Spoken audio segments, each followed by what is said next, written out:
Hey guys, Dave from Nerdarchy, for nerds, by nerds, hanging out with. Nerdarchy Ted. And today we're going to say, don't use that dragon, instead use this monster.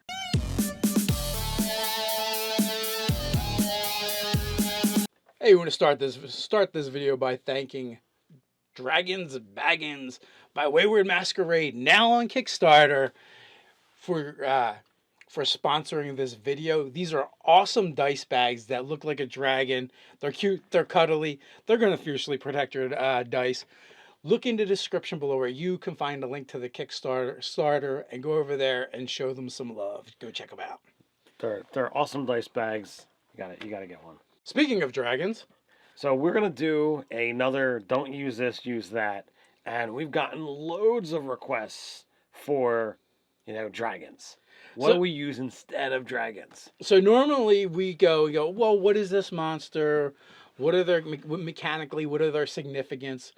That's really hard to do with dragons because dragons range in CR from very low to very high.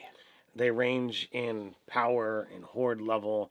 So if you're going to replace something of the magnitude, you're going to have to replace it with something of equal magnitude. Right. So essentially, what do you think is the key hallmark for a dragon encounter, for having dragons in your game? What does that represent to you? All right, so I look at dragons. They're a symbol of power. They have immense strength, immense control or dominance over a region, as well as the versatility of being used on a variety of different levels or tiers in your campaign. And almost universally, but not necessarily, they're solo monsters. They're going to be the centerpiece of the adventure, the marquee. It's going to be something that the DM is going to present as the boss, right? This is the big bad. And you've got it so that it can be used as a campaign arc or a single night's adventure. So in this one, I think we're gonna kind of like paint with broad strokes as opposed to where we go really specific like we've done in the past. And that's how I approached my research as well. So I'm going to start off and I'm going to say, don't use dragons, use giants. So with giants, you have the spectrum of powerfully good giants and powerfully evil giants, just like you have with dragons. So if you want to have a role-playing encounter with a powerful good thing, you can use a giant just as easily as you could use a dragon. And the same could be said about, well, I want to put a powerful encounter together to challenge my party. You can equally do the same kind of challenge with giants as you could with a dragon. Yeah, and that's if you're strictly adhering to, to the alignment system as well. But in addition to that, what I think like the advantage of using a using a giant over a dragon is kind of like the human element, right? Giants are more relatable than a dragon. Like, as gamers, as people, we look at a giant and we just see a big person.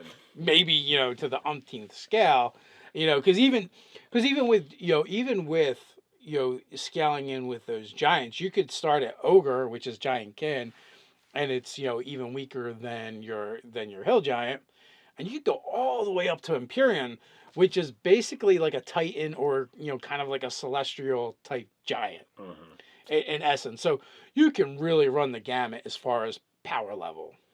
And, again, using the alignment spectrum, using the variety of different challenge ratings, they all have different themes. So, like, you could have a frost giant or a fire giant, just like you could have a white dragon or a red dragon. Those elemental elements are there to still play with.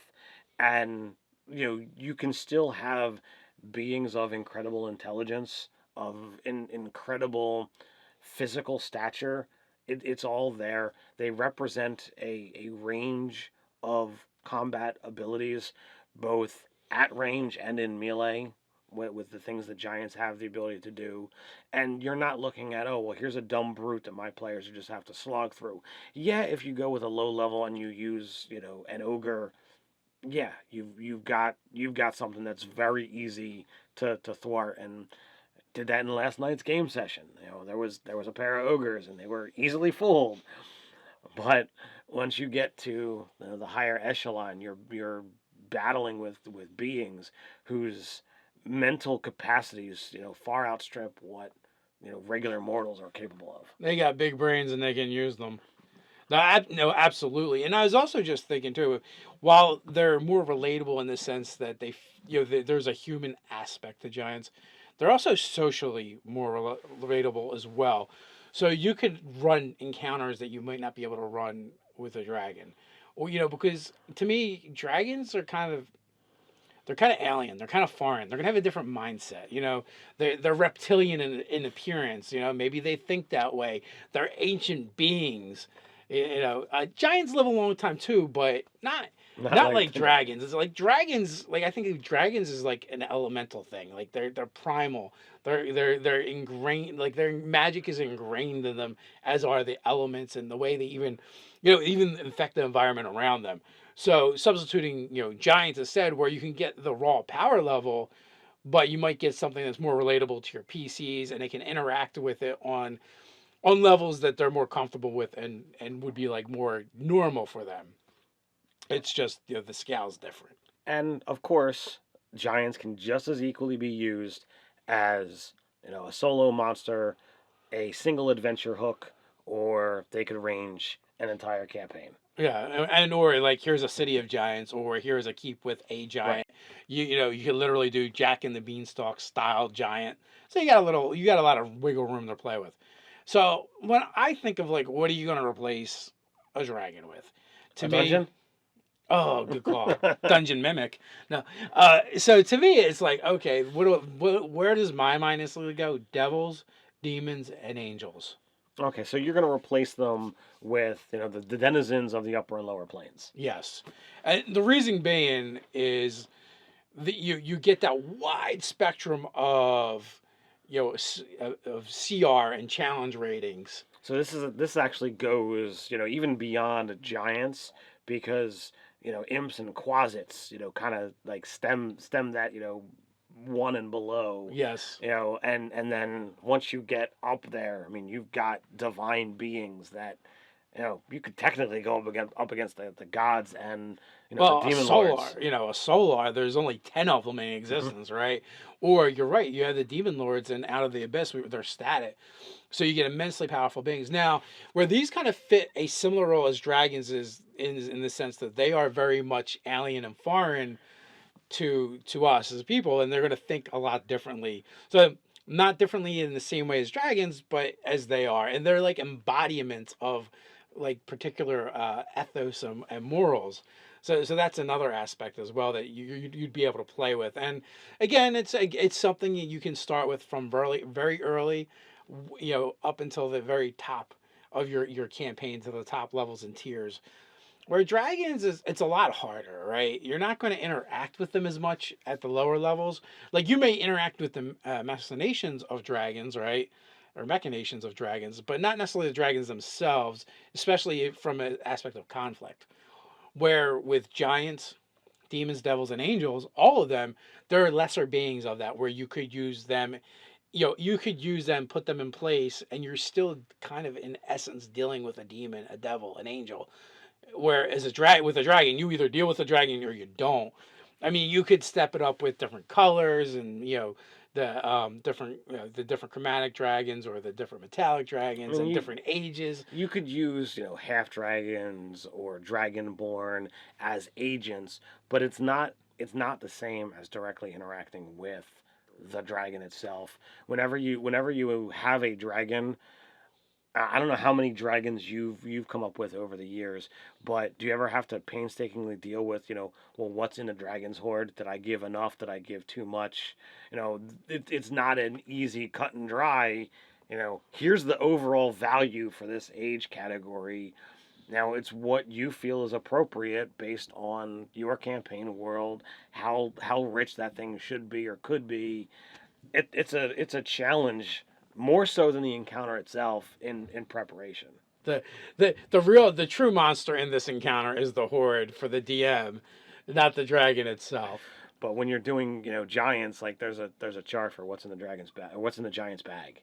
When you're dealing with angels and demons, they pop. There's no treasure. Like, Well, there might be like but that being said, but I think what you really mean is a dragon's horde has an expectation upon it.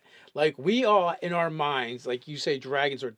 Like literally, that's a term that non-gamers are familiar with, and it invokes emotions and feelings and thoughts from them.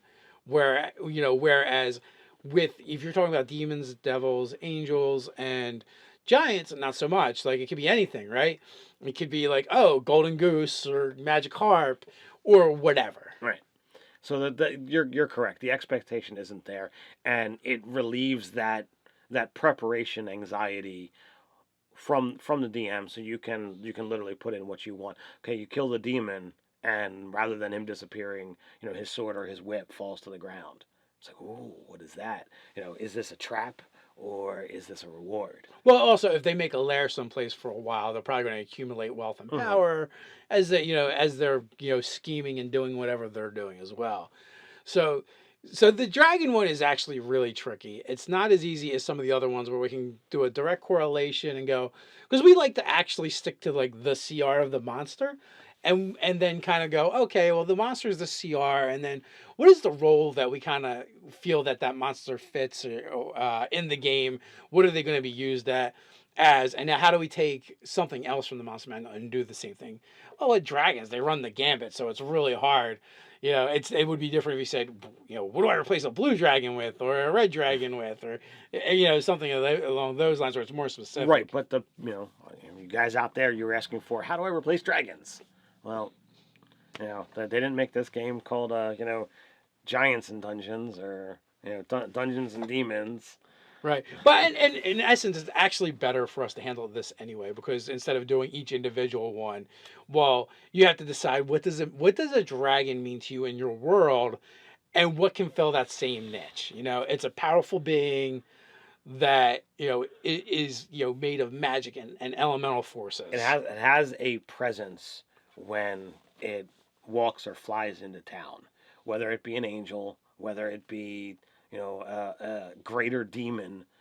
People are in awe or terrified. If a giant approaches the town, whether it's a good giant or a bad giant, people are going to be terrified that they're going to be hauled off and eaten. Whether this thing is here to just crush the buildings, it's going to have the same kind of fear or awe effect of a dragon. I agree. So the question is, what do you guys think? How did we do with don't use this, use that instead with dragons? Do we get a pass or fail grade? There's a place for that in the comments below. While you're at it, like, share, and subscribe. Don't forget to check out the description and go check out that Kickstarter. So until next time, Stay nerdy.